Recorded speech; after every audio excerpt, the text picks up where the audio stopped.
The bakery sat on a corner in the old part of town, the kind of place that had already outlived fashions and would probably outlast a few more. Wood-framed glass cases lined the front, filled with neat rows of cakes and pastries. Butter and sugar hung in the air, thick and sweet, and the slanting afternoon light turned everything inside a warm gold. Behind the counter, Mrs. Chun was polishing the glass when the little girl walked in. She couldn't have been more than 6. Her blonde hair was pulled into 2 uneven pigtails that stuck out as if she'd done them herself. Her pink dress, sprinkled with small flowers, was a size too large and brushed her knees. She hugged a small canvas bag to her chest like something precious. Her blue eyes grew huge as she took in the cakes. She moved slowly, carefully, as though the wrong step might shatter the sugar roses and chocolate curls behind the glass. Mrs. Chun had owned this bakery for 30 years. She'd learned to read people in the way they crossed her threshold. This child, she thought, walked like someone who understood that treats were rare things, that sometimes you had to save and wait for sweetness. "Hello, sweetheart," Mrs. Chun said, stepping out from behind the counter. "Can I help you find something?" The girl looked up at her, solemn. "I need to buy a birthday cake," she said in a small, firm voice. "It's for my mama. She turns 30 tomorrow, and I want to surprise her." "That's very thoughtful," Mrs. Chun replied. "What kind of cake does your mama like?" "Chocolate," the girl answered at once. "She loves chocolate. And she likes flowers, so maybe a cake with flowers on it." She hesitated, then added almost in a whisper, "But I only have $5. She reached into the canvas bag and produced a soft, worn $5 bill, holding it up as if it were a rare jewel. Mrs. Chun suspected it was to her. Mrs. Chen's chest tightened. The smallest cake in the shop cost $25. A proper birthday cake with decorations started at $40. The chocolate floral cake the girl was imagining would cost more. But the hope in that little face made it impossible to simply say no. "Let me see what I can do," Mrs. Chen said. "What's your name, honey?" "Lily," she replied. "My mama's name is Sarah." "Well, Lily," Mrs. Chun said. "Why don't you look at the cakes and tell me which one your mama would like best?" Lily pressed her nose close to the glass, studying each cake as if she were making the most important decision of her life. After a long moment she pointed. "That one," she breathed. It was a tall chocolate layer cake, iced in smooth buttercream, with flowers made of frosting tumbling down one side. One of Mrs. Chen's special orders, already paid for, due to be picked up in 2 hours. $75 worth of cake. Mrs. Chun stared at it, weighing how to steer Lily toward something more realistic, when the bell over the door jingled. A man in his late 30s stepped inside. Dark hair, dark coat, a face that might have been handsome if it weren't so utterly tired. His shoulders sagged in a way that spoke of a weariness deeper than lack of sleep. He moved automatically to stand a polite distance behind Lily and waited. Good manners, Mrs. Chun noted, even through whatever cloud he was walking in. "Excuse me, sweetheart," she said to Lily. "Let me help this gentleman, and then we'll figure out your cake, all right?"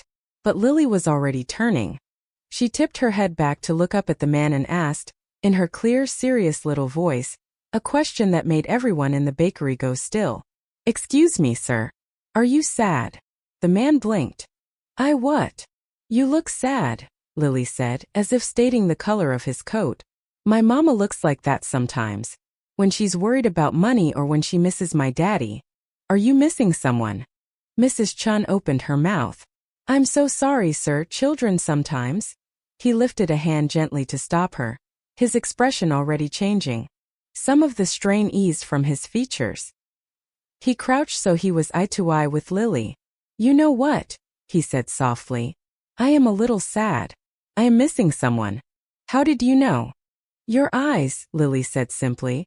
"They look lonely." He let out a breath that landed somewhere between a laugh and a sigh. "You're very perceptive. What's your name?" "Lily." "I'm Daniel," he said. "Nice to meet you, Lily. What brings you to the bakery today?" "I'm buying a birthday cake for my mama," she announced, holding up her $5 bill again. "She's turning 30 tomorrow, and I saved my allowance for 3 months. I want that chocolate cake with the flowers because chocolate is her favorite, and she works really hard." and she deserves something beautiful. Daniel glanced at the bill, then at the elegant cake Lily had chosen. Mrs. Chun saw the moment he put it together. He straightened, met Mrs. Chen's gaze over Lily's head, and an understanding passed between them. "That is a beautiful cake," Daniel said. "Your mom is lucky to have such a thoughtful daughter." "The thing is," Lily murmured, dropping her voice, "I don't think $5 is enough, but it's all I have. Mrs. Chun is trying to help me figure out what to do." Daniel was quiet for a beat. Then he reached into his coat and took out his wallet. "You know what, Lily?" he said. "Today is actually my birthday too." Lily's eyes flew wide. "Really? Really?" he said. "I turned 39 today. I was just thinking on my way here that I didn't have anyone to celebrate with. I figured I'd go home to my empty apartment and have a quiet evening by myself." He looked back at the cake. "But you've given me an idea. What if we share that cake? You take it for your mama's birthday tomorrow, and I'll count it as my birthday cake too. We can be birthday cake partners." Lily frowned, considering this. "But it's your birthday cake. You should have it." "I think," Daniel said gently, "that helping you give your mom a beautiful birthday cake would make me happier than eating it alone. It would make my birthday special to know I helped make someone else's special. Would that be okay with you?" Lily still looked troubled. "But I should pay for it. I have $5. "Tell you what," Daniel said. "You give me your $5 and I'll pay the rest. Then it's a team effort. Deal?" He offered his hand. After a moment's grave thought, Lily shook it. She handed over the bill, and Daniel passed it to Mrs. Chun along with his credit card. "I'd like to buy that chocolate cake with the flowers," he said. "And please add whatever else $5 will cover. Maybe some cupcakes or cookies." Mrs. Chun, eyes glistening, nodded. "I'll pack some of our fresh chocolate chip cookies. Those will be Lily's contribution." While she boxed the cake and cookies, Daniel took a seat at one of the small cafe tables. Lily scrambled into the chair across from him, feet swinging above the floor. "Why are you alone on your birthday?" she asked with the blunt honesty only a child can pull off. Daniel gave a wry, sad smile. "Well, I run a company, so I work a lot. Too much. Somewhere along the way I stopped making time for my friends and, well, for anyone, really. My parents passed away a few years ago. I don't have brothers or sisters. I used to have friends, but I kept canceling, stopped calling back. And then, when I finally looked up from work, they were gone. I turned around one day and realized I was by myself. It sort of snuck up on me." "That's sad," Lily said. "Everyone should have someone on their birthday." "You're right," Daniel said quietly. "What about you? Where's your dad? Is he helping you plan your mom's birthday surprise?" Lily's face fell. "My daddy died when I was 3. I don't remember him a lot. Just a little. Mama says he used to sing to me before bed." She stared at the table. "Mama says he loved us very much, but he got sick and couldn't get better." "I'm so sorry, Lily," Daniel said, his voice roughening. "That must be very hard." "It is," Lily admitted. "Mama works 2 jobs now so we can have our apartment and food and stuff. She works at a restaurant in the day and cleans offices at night. She's always tired, but she still reads to me before bed and helps with my homework." Lily lifted her chin. "That's why I wanted to get her a really special cake. She deserves something that makes her smile." Daniel had to look away. Behind the counter, Mrs. Chun paused in her work and discreetly dabbed at her eyes with the corner of her apron. "Your mama is very lucky to have you," Daniel managed. "Mr. Daniel," Lily said after a moment, "if you're alone today, do you want to come to Mama's birthday party tomorrow? It won't be fancy. We're just going to have cake and ice cream in our apartment. But you shouldn't be alone on your birthday. Even if it was yesterday by then." Daniel looked at the child who had known him for perhaps 10 minutes and was inviting him into her home simply because she decided no one should be lonely. He felt something give way inside his chest, a crack in the wall he'd carefully built around the emptiness he'd refused to name. "Are you sure your mom would be okay with that?" he asked softly. "Mama always says we should be kind to people," Lily replied. "Especially people who are lonely or sad. And you're both, I think. So yes, she'd be okay with it." Mrs. Chen arrived with the cake and the cookie box. Daniel took out a business card and handed it to Lily. "This has my phone number," he said. "Ask your mama to call me if it's really okay for me to come to the party. If I don't hear from her, I'll understand. But Lily, thank you. You've already made my birthday much better than I expected." Lily tucked the card carefully into her canvas bag. "Thank you for helping me get Mama's cake. You're a good birthday cake partner." Daniel insisted on walking Lily home, carrying the heavy cake while she proudly held the cookies. The address she gave led to a modest apartment building 4 blocks away. In the stairwell, the air smelled faintly of cooking oil and laundry soap. A woman in her late 20s opened the door when Lily knocked. She had the same clear blue eyes as her daughter and the drawn, gentle face of someone who worked too hard and worried constantly. Her glance flicked from Lily to the expensive bakery boxes to the stranger in the hallway, and her body tensed. Mama," Lily said, beaming. "This is my birthday cake partner." Before Sarah could react, Daniel began. "I promise I didn't approach your daughter. We met at Mrs. Chen's bakery. She was buying you a cake for your birthday, and she noticed I was alone. She invited me to share." Haltingly but clearly, he explained how Lily had saved for 3 months, chosen the cake, and offered her $5. Lily chimed in with details, proud of her plan. Sarah's eyes filled. "Lily, you shouldn't, this cake is too much," she said, looking at the elaborate chocolate confection. "We can't. It's already paid for," Lily said quickly. "With my $5 and some help from my birthday cake partner," Daniel added. "The cake really is from both of us. Your daughter has a very kind heart." "I just followed her lead." Sarah studied him carefully.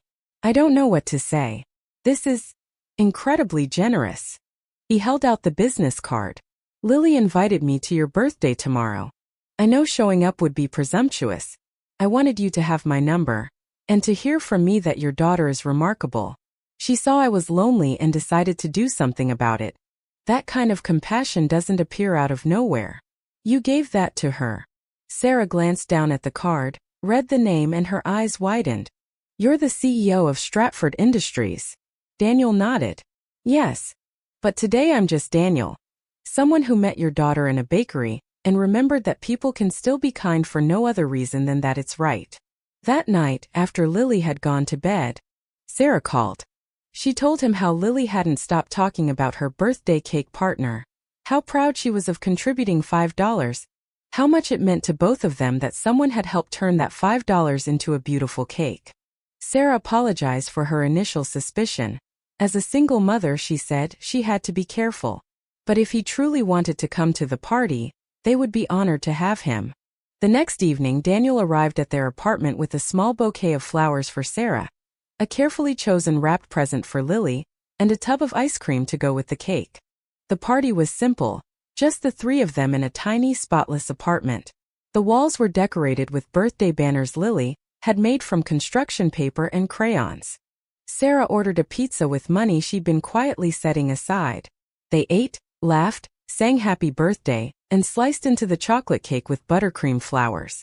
Daniel couldn't remember another birthday, or any night really, that had ever felt more like home. In the months that followed, he gradually became part of their lives. He started coming over once a week for dinner. He helped Lily with her school projects and math homework. When Sarah's aging car finally broke down, he made sure it was repaired properly and safely. He established a scholarship fund in his parents' names and arranged for Sarah to be the first recipient, so she could drop one of her jobs and return to the nursing degree she'd given up when her husband died. He also started quietly reshaping his own life. He reconnected with old friends he hadn't spoken to in years. He began leaving work at a reasonable hour and discovered the company didn't crumble in his absence. His days started to feel less like an endless grind and more like a life messy, busy, but connected. A year after the day in the bakery, Daniel asked Sarah to dinner, just the 2 of them at a nice restaurant. He had been careful with his growing feelings, wary of the imbalance between them and determined that nothing between them be born of gratitude or obligation. But his love for her had only deepened with time, shared meals, late-night conversations, and countless ordinary moments. That evening he finally told her. He was in love with her. Sarah, who had been wrestling with her own feelings for the same reasons, confessed that she loved him too. They were married the following spring in a small ceremony. Lily was the flower girl, scattering petals down the aisle as if this were the most important job in the world. Mrs. Chun made the wedding cake. Daniel adopted Lily officially a few months later. She began calling him Dad tentatively at first, testing the word on her tongue. Within 6 months it came out of her effortlessly, the way it does when a child feels safe. On Daniel and Sarah's first anniversary, they celebrated with a chocolate cake from Mrs. Chen's bakery. After dinner, Daniel turned to Lily. "You know," he told her, "you saved my life that day." Lily, now 8, sat up straighter. "I did. I thought I was successful," he said. "I had money, a big job, all the things people say mean you've made it. But I was completely alone. I didn't even realize how empty I was until a 6-year-old girl looked at me and said I looked sad." He smiled at her. "You saw me, Lily. You saw I was lonely. And instead of walking away, you included me. You invited me to be part of your family when I didn't have one. That's the greatest gift anyone has ever given me." Lily threw her arms around him. "You were my birthday cake partner," she said into his shoulder. "Partners don't leave each other alone." Years later, when Lily graduated from college, she gave a speech at the ceremony about the people who had shaped her life. She spoke about her mother, who had worked 2 jobs and still found the energy to read bedtime stories. She spoke about her father who had died when she was 3, the faint memory of his singing and the steady sense that he had loved them deeply. And she spoke about the day she'd marched into a bakery with $5 to buy a birthday cake for her mother, and met a lonely man who became her dad. "He taught me that success means nothing if you're alone," Lily said to the crowd. "That the most important things in life are the connections we make with each other. And that sometimes the best things happen when we notice someone is hurting and decide to do something about it." She paused, then added, "My dad always says I saved his life that day. But the truth is we saved each other. That's what family does." In the audience, Daniel sat between Sarah and Mrs. Chun, who had been invited as an honored guest. He wiped at his eyes, unashamed. He thought of the man he'd been 4 years before, outwardly successful, inwardly empty, building an empire while missing everything that mattered. And he thought of the little girl with crooked pigtails who had studied his face, asked if he was sad, and then, with no expectation of anything in return, opened a door into her world. She had walked into a bakery with $5 and a heart full of love. Somehow that had been enough to change everything, to build a family, to teach him that the things of greatest worth cannot be bought, only chosen. He understood now that loneliness wasn't a permanent sentence. It was a problem that could be answered with connection, with kindness, and with the courage to let someone in. The bakery where it all began still stands on that corner in the old part of town. Mrs. Chun is retired now, but she often stops by to visit her daughter, who runs the place. Sometimes, when the afternoon is slow and the light hits the glass just right, she tells customers the story of the little girl with $5, the lonely CEO, and the birthday cake that brought them together. It has become a kind of neighborhood legend, a reminder that everyday kindness sends ripples out farther than we can see, that a child's compassion can mend an adult's broken heart, that family is made not only by blood, but by choosing each other again and again, through the ordinary and the extraordinary days, and that sometimes all it takes to change a life is to notice someone is hurting and invite them to share a slice of cake, because cake is sweeter when shared. So is joy. So is love. So is life. That was what Lily taught Daniel in a bakery one afternoon, when she had $5 and he had everything but what mattered most. She taught him that the richest life is full of people to celebrate with, that success is hollow if you're alone, that the greatest gift we can offer one another is to see each other's pain and answer it with connection. They called themselves birthday cake partners that day. In the end, they became something even better. They became family. And that made all the difference.